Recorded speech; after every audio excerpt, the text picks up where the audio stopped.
perhatian kami selama beberapa hari berturut-turut. Makanya kami juga dituntut untuk melatih para kader di desa daerah tempat masing-masing. Dan ini yang kita akan bahas ini adalah masalah pengendalian penyakit tidak menular. Nah, mungkin ibu-ibu bertanya-tanya, yang disebut penyakit tidak menular bagaimana? Yang menular bagaimana? Karena pasti kita bingung. Adapun ini kami mungkin adakan pelatihan ini supaya para kader nanti yang terdepan yang dapat membantu sekaligus sebagai tulang punggung di desa kita masing-masing. Usaha produktif artinya yang jago-jagonya cari uang, ini usianya itu sebanyak 189 juta orang atau 69,3%. Nah, yang kita ini yang kita akan bahas ini yang 37% penyakit tidak menular. Gambar kedua itu perubahan ini, perubahan pola penyakit di Indonesia. Kedua itu penyakit menular itu sedang menurun menjadi 43%. Dan penyakit yang tidak menular malah meningkat menjadi 49%. Tujuannya sebetulnya secara global ini penyakit tidak menular adalah harus rajin-rajin ke puskesmas itu. Jadi faktor risiko itu ada dua, ada yang bisa dirubah dan ada yang tidak bisa dirubah. Jadi faktor risiko di sini ada 6, yaitu yang pertama yaitu merokok. Merokok di sini bisa menyebabkan kardiocerebrovaskuler. Kemudian faktor risiko selanjutnya di sini pola makan yang tidak sehat. Jadi sering makan yang kelebihan garam, kelebihan daging bisa menyebabkan semua juga yang namanya stroke, kanker, diabetes, gagal ginjal dan lain-lain.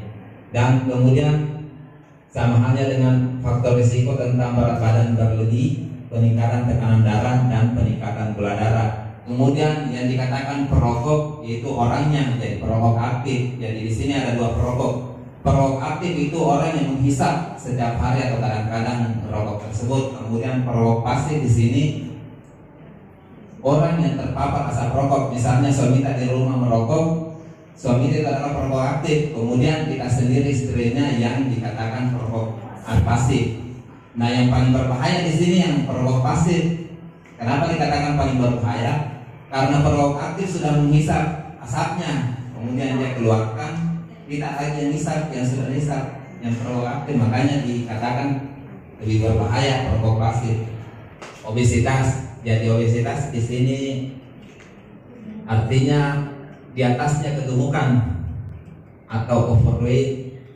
Jadi di sini obesitas ada dua, yaitu obesitas umum, yaitu obesitas secara keseluruhan. Cara pengukurannya biasa di Posbin itu dengan pengukuran IMT, itu namanya untuk mengetahui obesitas umum atau tidak. Kemudian obesitas sentral itu biasa kita laksanakan pengukuran lingkar perut. Jadi obesitas sentral khusus di daerah perut. Jadi normalnya itu kalau perempuan tidak boleh lebih dari 80 cm. Kemudian kalau untuk laki-laki tidak boleh lebih dari 90 cm. Jadi di sini ada kategorinya. Kalau sangat kurus itu IMT-nya di bawah 17. Jadi kategorinya kekurangan berat badan tingkat berat. Kemudian kalau kurus IMT-nya itu 17 sampai 18,5. Ya nanti dikatakan normal IMT-nya apabila masuk ke 18 sampai 25. Jadi kalau misalnya sudah masuk di 25 sampai 27 itu namanya gemuk atau overweight. Kalau di atasnya 27 ke atas baru dikatakan obesitas.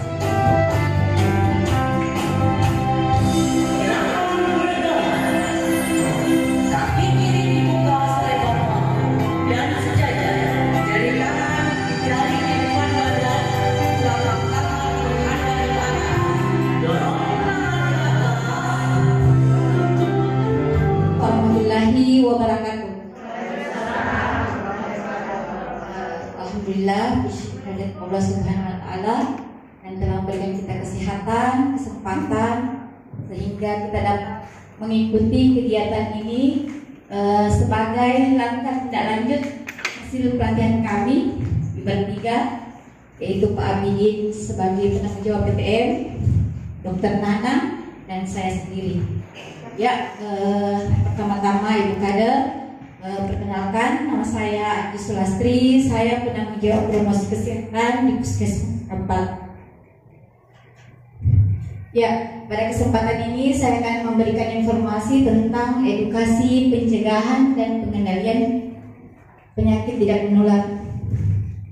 Ya, pengendalian faktor risiko PTM dengan perilaku cerdik dan patuh.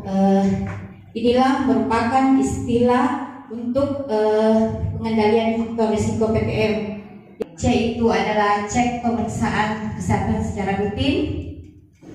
E-nya asap rokok,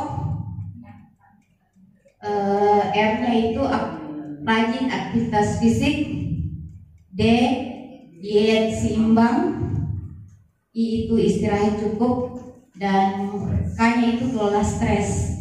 Pengendalian PTM itu bisa dilakukan secara mandiri, misalnya kita pengukuran berat badan di rumah masing-masing yang memiliki alat ukur ya, bisa kita lakukan. Yang kedua bisa dilakukan di UKBM. UKBM itu sendiri terdiri dari posyandu, pospindu. Jadi pencegahannya itu yang kita lakukan rutin setiap bulan di pospindu. Jadi itu merupakan langkah pencegahan penyakit tidak menular. Dan pencegahan juga ini bisa dilakukan di Pasyankes atau Puskesmas dan Pustu. Nah, yang kedua itu enya asap rokok. Enya asap rokok itu pun kita ketahui bersama bahwa salah satu faktor resiko penyebab PTM itu adalah rokok. Ya, salah satunya itu rokok. Jadi rokok itu merupakan salah satu faktor risiko, makanya kita harus menghindari. Risiko yang mana yang termasuk pengukuran tinggi badan, pengukuran berat badan, pengukuran lingkar perut. Jadi sekarang masuk ke kira-kira di sini pemeriksaan deteksi dini PTM pada usia produktif dan lansia. Jadi deteksi dini hipertensi yaitu pemeriksaan tekanan darah dan faktor risiko PTM. Jadi ceritanya di sini apabila umurnya di bawah 15 tahun sampai di bawah 40 tahun itu bisa diukur, diperiksa gula darahnya dengan mempunyai faktor risiko PTM. Ya, apa simpan?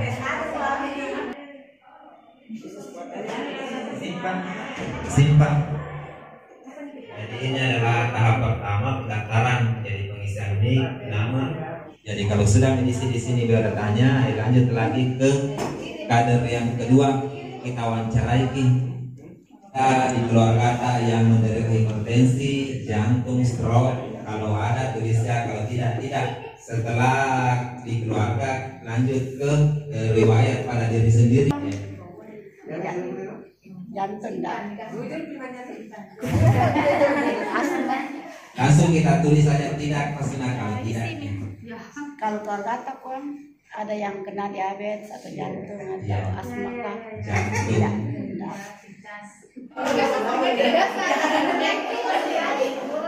Ya.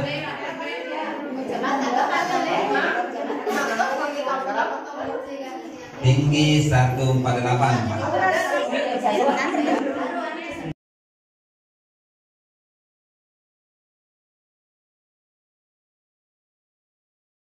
Nanti 0 baru kita naik.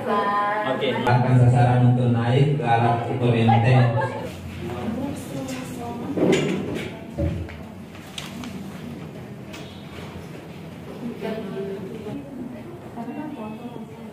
Jadi edukasi dan konsumsi. Jadi ini adalah tahapan akhir dari pelaksanaan pospindu. Penentuan apakah ada faktor risiko PTM, kemudian pemberian edukasi Di atas pasien pastinya, no? dan